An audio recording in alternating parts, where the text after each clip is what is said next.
Okay, so hello everybody. Welcome to this talk about real-time and data warehouse.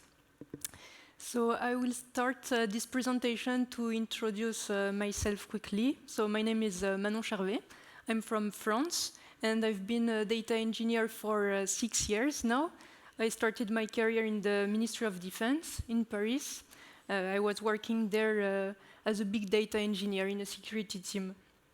And I worked for 3 years at CERN, and I was working as a data engineer and working on data warehouse, which is the subject of today.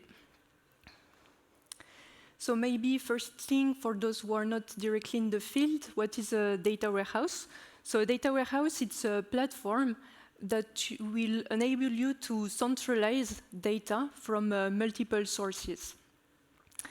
At CERN, I'm working more specifically in the business computing group, which is part of the administrative department.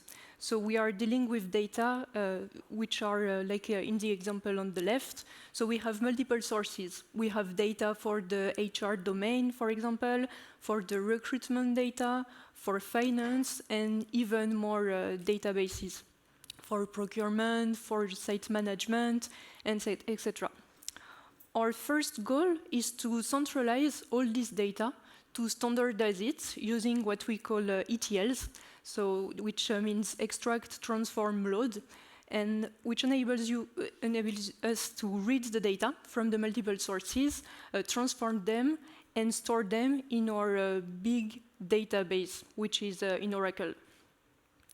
From there, the final goal is to put the data available to our different users and using different techniques, such as SQL commands, reports, dashboards, and also endpoints through APIs. The current approach that we had before this project is that we had what you can see as cron jobs. So we were reading the data by batch. During this presentation, I will talk about more specifically the recruitment data that we had at CERN. So it's a cron like that, and depending on the domains, they can have different periods of synchronization. Here it was 15 minutes. So the way it works is that here it's you can imagine it's a new data that we receive, and which is an application. So we have a new application. You have the timestamp where it was generated. So it's the 15th of January, 12:45. When our ETL will run, it will detect this new data based on the timestamp, and it will store it in our data warehouse.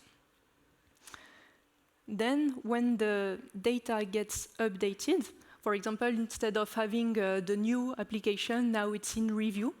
And you can see that the timestamp slightly changed. Instead of having 12:45, we have now 13:04. In the data warehouse, we have a mechanism to keep the history and to add the in review after the new application. So here we are really in the case where everything works fine. We managed to fetch all the data that we wanted. Now, the problem occurs when we have data which are generated too quickly compared to how often our ETL runs. We can take the same example.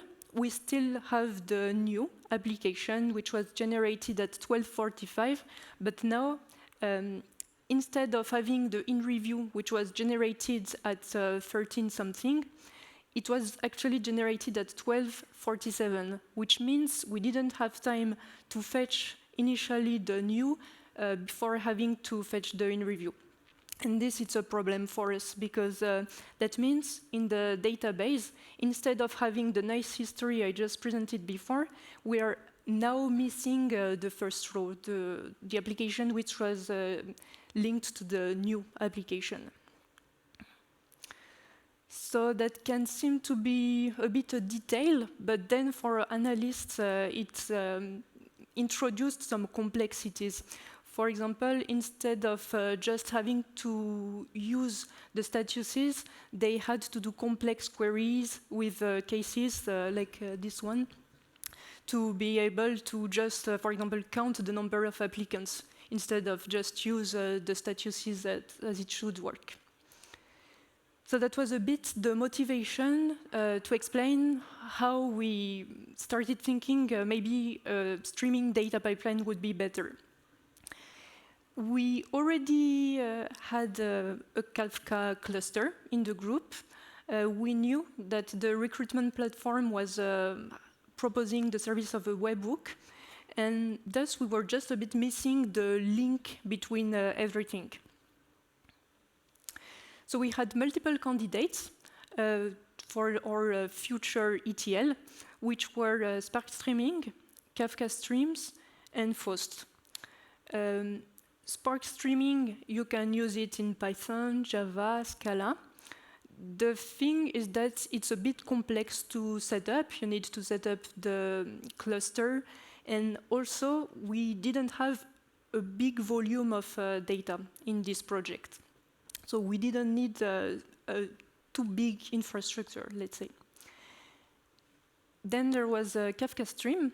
Kafka Stream, it's part of the Kafka ecosystem. So when you already have the Kafka cluster running, it's easier to put in place.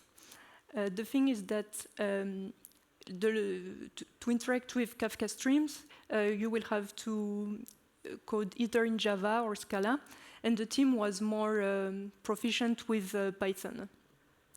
We had the third candidate, which is Faust. Faust is a pure Python library, and it's written in Python. So a bit because the team was more comfortable with Python, and for the ease of installation, we decided to try Faust. So what is Faust? As I mentioned, it's a library in Python. It's open source, and it's aimed at creating streaming application. So it works this way. Like always, when you use a Python library, you will have to import it. Then you can create an application using this Faust.app, and then you specify the different parameters of your application. So you will specify, for example, the name, which is in our case rec_app, rec like recruitment. You specify the name of the broker you want to use, the Kafka broker, and here to simplify it, I removed, but you can also specify the credentials and even more information. Once your app is set up, you can interact with the Kafka cluster as you would do with any other technology. So the next row is to show, for example, how to create a topic. So it's just using the app like the application that you just created, and then rec events, it's the name of our topic, in this case, that we are storing in SR events topic variable. Then it gets maybe a bit more interesting. First, it enables you to create some endpoint in HTTP. So this is the way to do it. You have this decorator, which is app.page, and what it's doing here is that it will create a URL with this /rec_hook.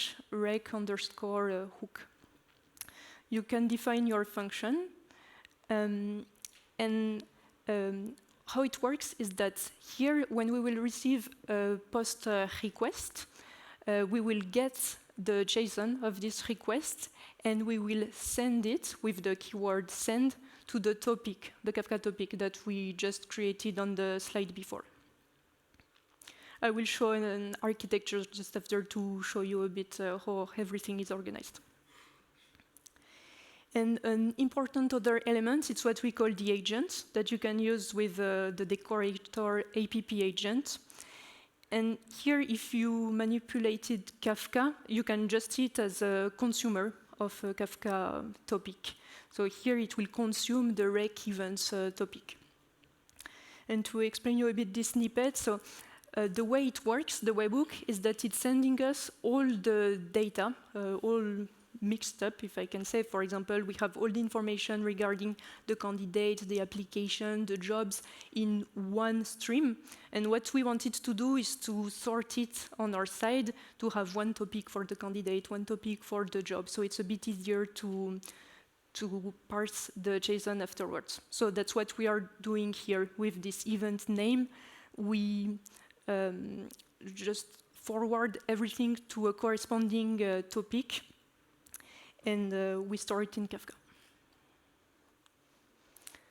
So now we have the missing part, which is the Faust application that we set up.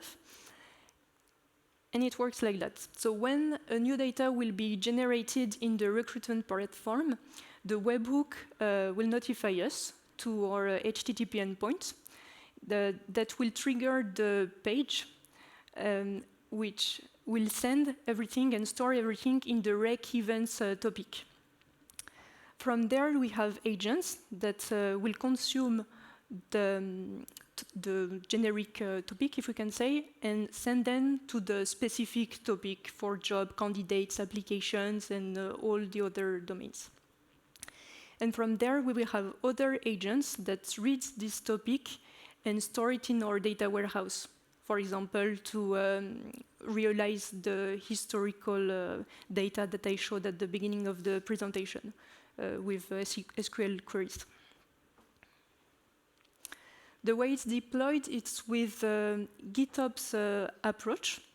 For example, if we want to make some changes, we will push everything to Git, and we have an agent in Argo CD that will read regularly these files, and if there are some differences, that will apply them to our cluster in Kubernetes. And thanks to that, we can interact with our application using the UI of Argo CD. So for example, if we want to restart the application, if we want to consult the logs, or everything like that. So yes, I have finished. Thank you very much for your attention. And if you want to get more information, we can talk during the break.